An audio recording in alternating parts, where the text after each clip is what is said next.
नमस्कार, मैं हूं शशि रंजन और आपका बहुत बहुत स्वागत है जनता टीवी पर। और आप देख रहे हैं हमारे साथ ये खास कार्यक्रम बजट 2021। आज हरियाणा सरकार ने अपना बजट पेश किया और उसके बाद दोनों तरफ से एक्शन रिएक्शन हो रहा है। सरकार ये कह रही है और खट्टर साहब, मनोहर लाल खट्टर साहब बहुत गदगद हैं कि एक बार फिर बहुत ही खूबसूरत और लोगों से जुड़ा हुआ बजट पेश किया है। लेकिन ऑपोजिशन कह रही है कि ये छलावा है और कई जगह आंकड़ों की बाजीगरी है, कई जगह इधर के रकम उधर जोड़ दिए गए, उधर का इधर निकाल लिया गया।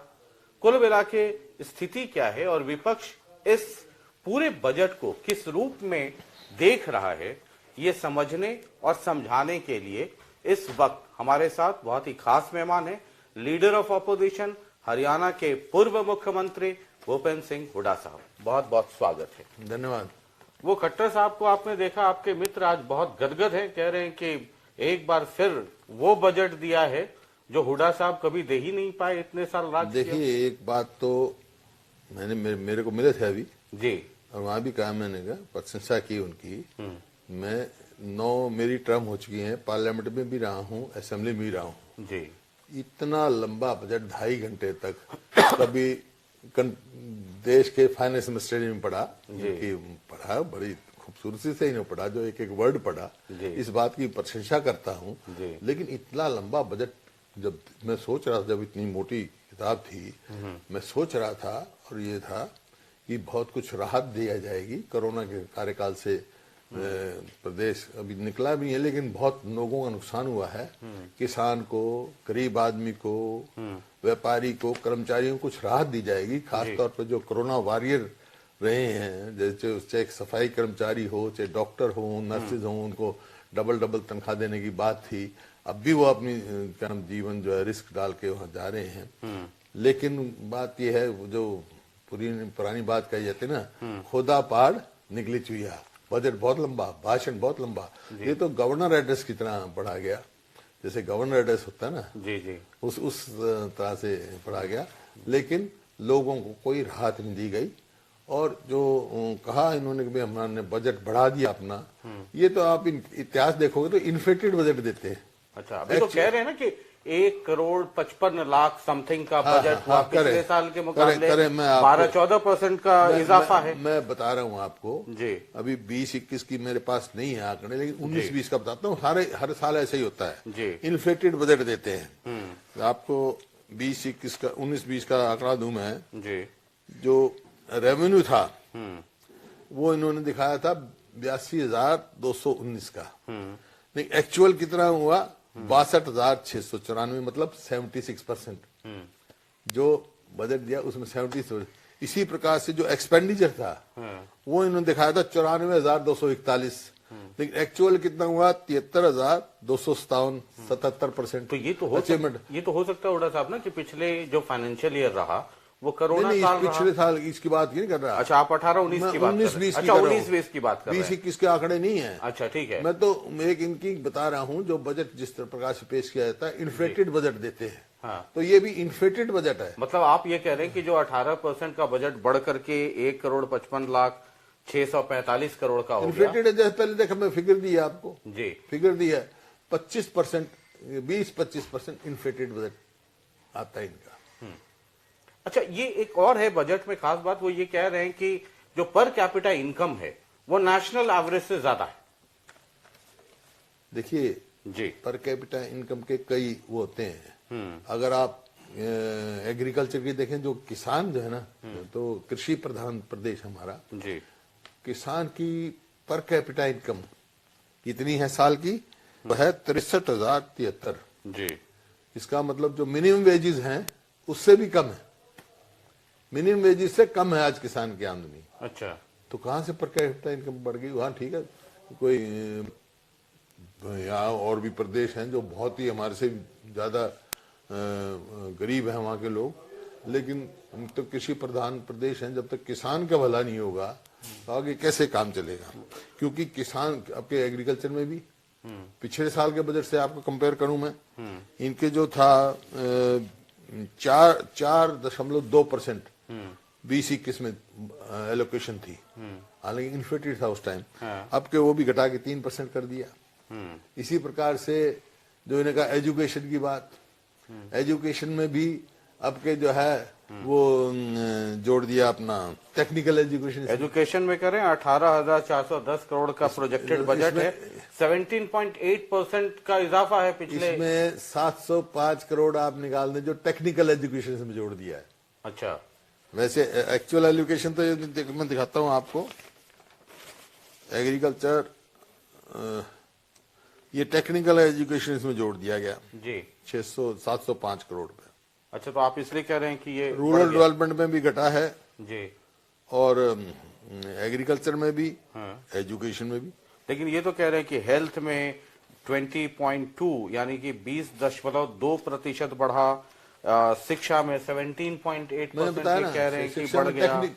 टेक्निकल एजुकेशन जोड़ दी। अगर आप अभी मेरे पास वो नहीं है, बजट का क्लास देखेंगे तो आप स्वयं देखेंगे कि वो 705 करोड़ टेक्निकल एजुकेशन अलग है, ये अलग है लोकेशन। इधर ये भी कह रहे हैं कि खेल में भी 20.2% ये बढ़ा दिया, खेल के लिए, स्पोर्ट्स के लिए। खिलाड़ियों को इनाम देनी सिर्फ ओलंपियन कर दी। पॉलिसी जो हमारी थी पदक लाओ और पद पाओ, वो पॉलिसी आज क्या है, ना तो छोटे छोटे प्रदेश डीएसपी भर्ती कर रहे हैं सीधे खिलाड़ियों को।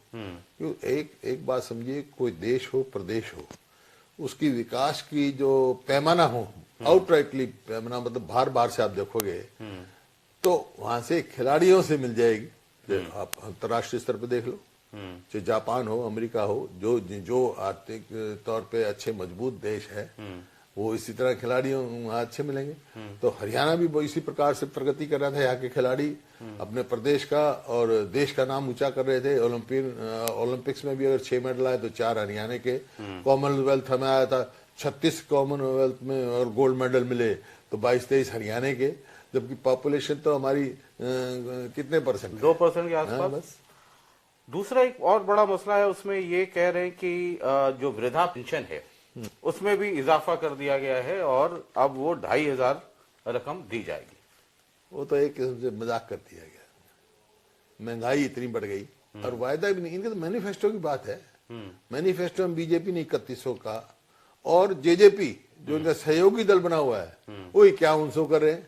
वो तो खैर उनका तो घोषणा पत्र आप दिखा दूंगा, बहुत बड़े बड़े वायदे थे। ये भी था भाई जो हम 75% हरियाणियों को रिजर्वेशन देंगे, ये नहीं था। तो गए थे अभी कि राज्यपाल के यहाँ धन्यवाद देने भी। किस बात के लिए? वो कह रहे प्राइवेट इंडस्ट्री, वो नहीं था। घोषणा पत्र देखोगे तो पूरा इन्हें 75% देना था। और ये अब जो है ना विरोधाभासी काम है। मूल हरियाणा के निवासी कहाँ जाएंगे भाई? 15 साल का रेजिडेंट्स का सर्टिफिकेट घटा के 5 साल कर दिया। तो किसके लिए रिजर्वेशन की है? मूल हरियाणियों के लिए कैसे की है? तो इसका लाभ नहीं है। खास तौर पे जो 5 साल रेजिडेंट किया है, जो हरियाणा में शेड्यूल कास्ट है, बैकवर्ड क्लासेस हैं, उनको तो नौकरियों में बड़ा हार्ड पिटिशन हो जाएगा उनके लिए।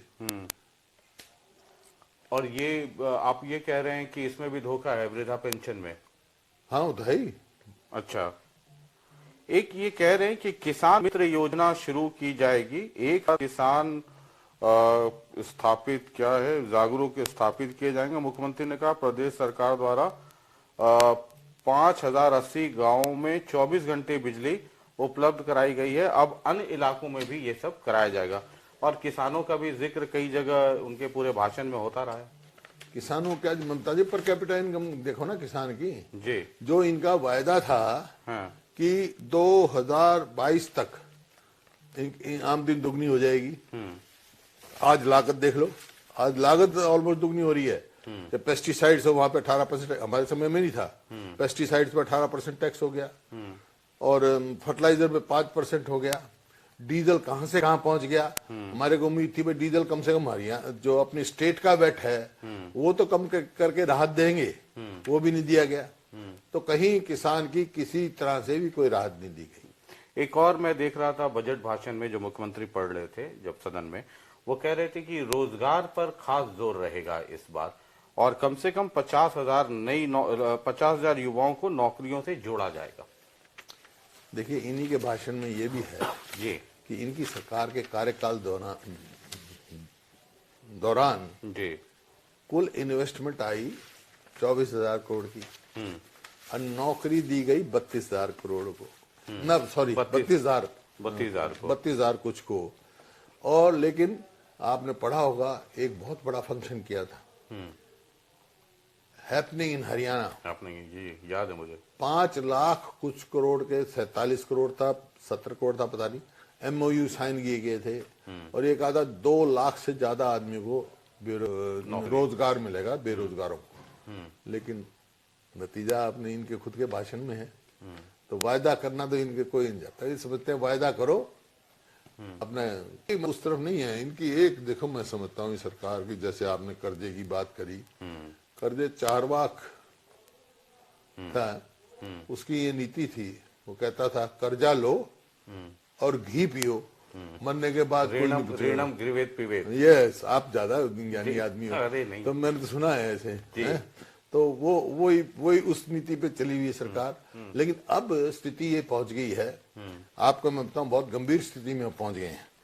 देखिए जो कर्जा लिया हुआ है उसकी इंटरेस्ट रीपेमेंट और इंटरेस्ट पेमेंट में टोटल रेवेन्यू का 45% जो 20-21 में गया था, अब के जो है 21-22 में 54.6% हो गया, मोर देन 50%, मोर देन 54.6%। ठीक है, फिर ये तो चला गया कर्जे की और कर्जे की इंटरेस्ट की अदायगी में, और फिर चला गया सैलरी और पेंशन, जो टोटल रेवेन्यू रिसिप्ट है उसका 40.3% उसमें चला जाता है। तो 54 और 30 कितना रहेगा, 95 हो गया, 95 लगभग, तो 5% रह गया जी। तो 5% में आगे क्या करेंगे, फिर कर्जा लेंगे। अब जो 1,98,000 कर्जा था, अब आगे देखो जब अगला बजट पेश करेंगे तो यही कर्जा आपको मिलेगा 2.25 लाख के करीब। वो तो कह रहे हैं कि बिजली कंपनियों को अब मुनाफे में लाने की तरफ बढ़ गए हैं, इतने सारे गांव में उससे मतलब सरकार का क्या है, तो बिजली कंपनियों का है। जब ये देखिए कर्जा हरियाणा 1986 में बना था और 2013-14 तक कर्जा 60,300 करोड़ था, और जो ये 31/3/2015 में ये कर्जा 70,000 करोड़ हो गया। इसमें कुछ हमारा था लेकिन ज्यादा इनका था, पूरे हरियाणा में था। और इनके आने के बाद कोई कर्जा अब देख लो 2 लाख करोड़ तो आ जाए और आगे बढ़ेगा ही बढ़ेगा। एक और मसला है जो मैं आपसे जानना चाहूंगा, ये कह रहे हैं कि जितने पेंडिंग ट्यूबवेल कनेक्शंस है, जितने ट्यूबवेल के लिए कनेक्शंस है, क्योंकि ये किसानों से जुड़ा हुआ मसला है, वो कह रहे हैं कि उस प्रायोरिटी में सभी को वो कनेक्शंस दे दिए जाएंगे। ये बजट में इसकी घोषणा है। देखिए वो पिछली बार भी कर चुके ये, और कितने मतलब लोगों, मेरे पास एक्चुअल नहीं है, 30,000 रुपए जमा कराए और ना उनको ब्याज दिया जा रहा है ना उनको कनेक्शन दिया जा रहा है। वो तो कह रहे हैं कि इस बार हो जाएगा। वायदे तो बहुत है, मैंने कहा वो तो गवर्नर एड्रेस में बहुत सारे वायदे, पिछली साल का आप गवर्नर एड्रेस पढ़ लो जी और इस साल का पढ़ लो, कितने पूरे हुए। अब जब ये सरकार आई उस समय इन्होंने कहा था जो कल्पना चावला मेडिकल कॉलेज था इसको यूनिवर्सिटी बनाएंगे, का नाम बदल दिया इन्होंने, दीनदयाल उपाध्याय जी का नाम रख दिया। उस इशू में जाता मैं नहीं जाना चाहता, लेकिन एक ईंट नहीं लगी। बोले स्पोर्ट्स यूनिवर्सिटी बनाएंगे, कपिल देव जी को वाइस चांसलर बना दिया और अब वो वापस ले लिया ये, क्योंकि होम मिनिस्ट्री ने एतराज कर दिया कि पूरी तरह नहीं करते। तो कोई है नहीं ना, कोई जितने मैं समझता हूँ 5% में क्या करेंगे ये, किसको देंगे, कहाँ देंगे। कर्जा लेंगे तो 4 लाख की नीति पे चलते रहो। ये पिछले 4-5 दिनों में पॉलिटिकल एक्टिविटीज बहुत हाई हैं, सीएम हो चाहे ऑपोजिशन की तरफ से आप हो, दोनों आजकल खूब मीडिया में भी आ रहे हैं। एक अविश्वास प्रस्ताव आया और अविश्वास प्रस्ताव के दरमियान भी जब मुख्यमंत्री सदन में कह रहे थे और उसके बाद फिर जब प्रेस कॉन्फ्रेंस भी किया और सब किया, उसके बाद तो फिल्म भी देखने गए बहुत आराम से। कह रहे थे कि मैंने कहते हुए सुना मुख्यमंत्री जी को कि ये ऑपोजिशन के लोग अरोड़ा साहब हर 6 महीने पे लेकर के आए ताकि मुझे सरकार की उपलब्धियां बताने के लिए समय मिल जाए और लोग बैठ करके सुनेंगे। तो पूरे अविश्वास प्रस्ताव को अविश्वास प्रस्ताव उपलब्धि कौन सी बताई जी, उपलब्धि तो कोई उन्होंने बताई नहीं, उपलब्धियां नहीं बताई। हाँ बहुमत के आधार पर मैंने खड़े होते ही यही कहा था, बहुमत आपका है, उसके उस पे आप ये यहाँ तो जीत जाओगे, लेकिन लोगों का विश्वास खो चुके हो। बल्कि उनका जो कई चेहरा बेनकाब हो गया। तो ये तो लोग समझ गए जो हमारा जिस मकसद से हम लेके आए थे, वो हमारा मकसद पूरा हो गया। वही मैं पूछना चाह रहा था कि पता तो नंबर क्या है, वो तो आपको भी पता था, सबको पूरे हरियाणा को पता। खैर मैं तो मकसद क्या था? मतलब तो 30 से तो हम 32 पहुंच गए, लेकिन मकसद हमारा था कि असली चेहरा लोगों तक पहुंचे इनका। आज किसान के लिए क्या है, आज हमारे लोग बैठे हैं वहां पे दिल्ली बॉर्डर पे, उनके लिए क्या सोच है इनकी, आगे क्या सोच है। बहुत सारे मुद्दे उठाए थे, उनका जवाब नहीं दिया इन्होंने। चाहे वो 15 साल से 5 साल इन्होंने किया, तो कल दो रेजिडेंट मैं नहीं समझता हूँ 2 रेजिडेंट एक प्रदेश के हो सकते हैं। तो इस प्रकार से है, लेकिन लोग जो हमारा मकसद पूरा हो गया। ये आप में आपका जब भाषण हो रहा था, फिर जब रिप्लाई हो रहा था दुष्यंत का भी, जब डिप्टी सीएम है, तो बड़ा पर्सनल अटैक हो गया एक दूसरे पर। जैसे आप ये कह रहे थे कि वो चाना में सभा करके दिखाएं, तो वो फिर नहीं, ये नहीं कहा मैंने। देखो मैं इन चीजों का मैंने कहा प्रदेश की स्थिति ये हो गई है, कोई हेलीकॉप्टर कमला में नहीं पहुंचे, कैमला गांव वहां नहीं पहुंचा, कोई उचारा में नहीं पहुंचा, कहीं ये ऐसा क्यों हो रहा है, ये मैंने कहा था। इस परिस्थिति में ये है, ये ऐसा प्रतीत करते हैं लोगों का विश्वास ये सरकार खो चुकी है, ये कहा था मैंने। मैं ये नहीं कहा जाके दिखाओ, जाने का उनका हक है, जाना चाहिए। मेरे को इस बात ना, मैं ऐसी चीजों को कभी हकदार होता हूँ, लेकिन परिस्थिति है वो स्थिति, जो स्पष्ट स्थिति है वो तो बताना चाहिए। मतलब मेरा ये कहना था भाई लोगों का विश्वास आप खो चुके हो, खो चुके हैं, यही हमारा मकसद था। अगले दिन मुख्यमंत्री, जिस दिन आप का वो जा रहे थे आप ट्रैक्टर पर, तो बड़ा भावुक हो गए मुख्यमंत्री, सदन में एकदम मतलब लगभग रोने वाली स्थिति, इतने इमोशनल हो गए थे कि बताइए महिला अत्याचार आप करते हैं, मतलब आप तो खुद बैठ गए उस पर, गाड़ी पर खिंचवा दी गाड़ी आपने महिलाओं से। देखिए वो तो उन्होंने जवाब दे दिया, शकुंतला जी ने जवाब दे दिया, मैं समझता हूँ। लेकिन ये ठीक है कि ट्रैक्टर में चला रहा था, अगर मेरी नजर में आते तो मैं शायद उनको कहता ऐसा मत करो, तो सिंबॉलिक वो था। और लेकिन वो मेरी मानती कि नहीं मानती है मेरे को डाउट है, क्योंकि वो कहती मैं आदमियों से कम नहीं हूँ, है भी नहीं वो। मोटरसाइकिल चलाती हैं और मोटरसाइकिल पे सैकड़ों किलोमीटर चलती हैं, लेकिन हाँ फिर भी मेरी नजर में आ जाता तो मैं जरूर कहता। ये एमएलए उसमें कोई वो नहीं था, हमारे एमएलए लगे हुए थे, वो तो एक आदमी खेल लेता खाली ट्रैक्टर को। तो हाँ, तो सिंबॉलिक ठीक है। ये कांग्रेस की जो स्थिति है उसको लेकर के कई बार आप सार्वजनिक तौर पे या आपके विरोधी आपको घेरने की कोशिश करते हैं। उस दिन भी सदन के अंदर भी बाहर भी कई दफा लोग कह देते हैं कि जैसे कहा ही मुख्यमंत्री जी ने कि अविश्वास प्रस्ताव हमारे खिलाफ ला रहे हैं, मतलब कांग्रेस में ही पूरा अविश्वास प्रस्ताव है। ये कई बार लगता है आपको कि परिस्थितियां कई बार आपको ऑकवर्ड पोजीशन में लाती हैं। बीजेपी में क्या है, मैं उसकी टिप्पणी में जाऊं उससे पहले एक बार पहले ऐसी परिस्थिति हुई थी, तो वही बात मैं कहना चाहता हूं।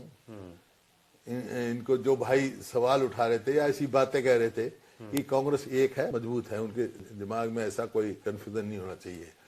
लेकिन कहना ये चाहता हूं, वो बोले अजी कड़ा प्रसाद बनाया तो बोला, वो बोला सानू की, बोला जी तुहाडे वास्ते बना, फिर तुहानू की, हमारी पार्टी हम जाने आप जाने, तो आपका क्या है लेना देना उसमें। ये G23 जी वो बता दिया, हमारी क्या आप अभी जम्मू भी चले गए? कुछ नहीं है, ये आप लोगों की इजाद है G23 फलाना या जो भी, ये कांग्रेस एक है, कोई इसमें नहीं होता। उसका क्या, अभी वेस्ट बंगाल से भी आपको दूर रखा गया लगता है। मैं तो हरियाणा में रह खुश हूँ। अच्छा, हरियाणा ही रहेंगे? तो आप हरियाणा में नहीं रहना चाहते? आप चाहते हो क्या मैं हरियाणा से बात करूं? हरियाणा में रहने दो यार, तो आप मेरे मित्र हो, क्यों भेज रहे हो? ये कुल मिलाकर के आने वाले समय में आप स्थितियां क्या देखते हैं? कई बार बाहर बड़ी चर्चा रहती है, आजकल तो सोशल मीडिया बहुत एक्टिव है और बड़ा एग्रेसिव भी है। मेन स्ट्रीम मीडिया पे कई बार ये सोशल मीडिया बहुत भारी भी पड़ता है। कई बार मैं उस पर देखता हूँ कि आपके बारे में चर्चा रहती है कि हुड्डा साहब कांग्रेस में रहेंगे कि नई पार्टी अगले चुनाव के पहले बनाएंगे। आप क्या चर्चा करते हो? जी, मैं तो सोशल मीडिया में मैं तो कभी चर्चा की नहीं जी।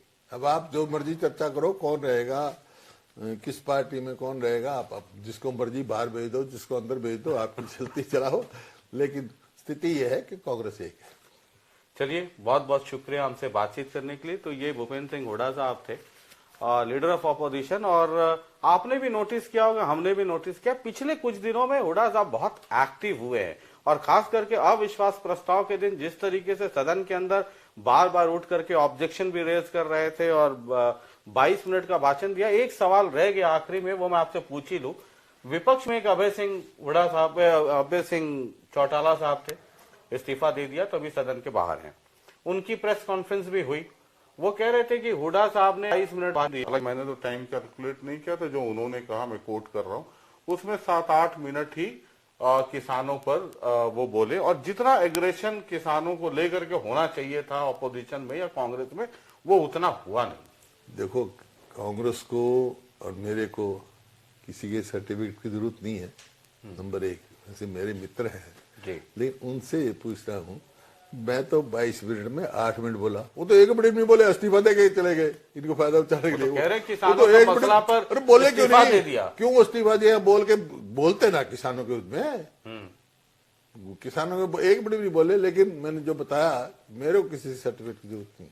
चलिए, बहुत बहुत शुक्रिया। और लगातार देखते रहिए जनता टीवी, और हर अपडेट से हम आपको वाकिफ कराते रहेंगे। बहुत बहुत शुक्रिया, नमस्कार।